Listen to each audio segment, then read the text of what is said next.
was started in 1979. My dad, Jay Rostov, started it in Carytown. It was called Carytown Coffee and Tea.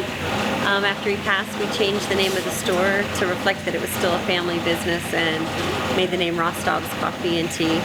Started in Carytown, and then we were there for 27 years. In 2004, the landlord raised the rent where it didn't make sense to stay in Carytown, and we moved to Main Street where I bought this building. I think it's a known fact now that coffee is the second most traded commodity right behind oil. We're more of a coffee bean store, so anything that you could ever want to buy for coffee, we sell. And our coffee bar is an added bonus, and everything is to go. So we're not trying to model ourselves as a cafe.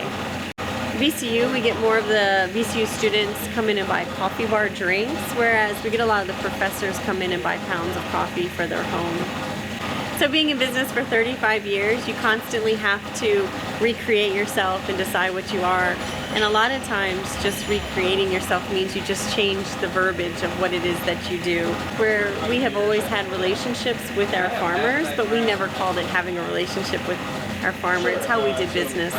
And then things like being a green company, we've always recycled our grounds and we've always recycled cardboard.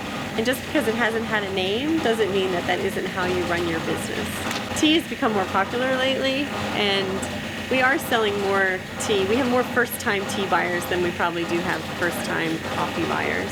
We use a 1930s Jabez Burns coffee roaster. It's a little different than the modern day roasters. So there's a bottom drum, which is the cooling bin, and then the top drum, which is where the coffee's roasted. So when the coffee's in there roasting, it has a pilot light. It's very old school. When the coffee's in here spinning around, it's all based on the temperature and keeping an eye on it, because there's no technology involved with it really other than opening your flues to regulate your temperature. So these are green beans, and as you roast them, they start turning color and they start opening up. It then is, when it reaches temperature and the right color and the right openness of the bean, then our master roaster drops it into the bottom bin to where it's cooled. And we use the outside air and flue system in order to cool the coffee. When it's at the cooled temperature, we bring it up through a vacuum tube into our hopper where it can be brought into the plastic bags and filled.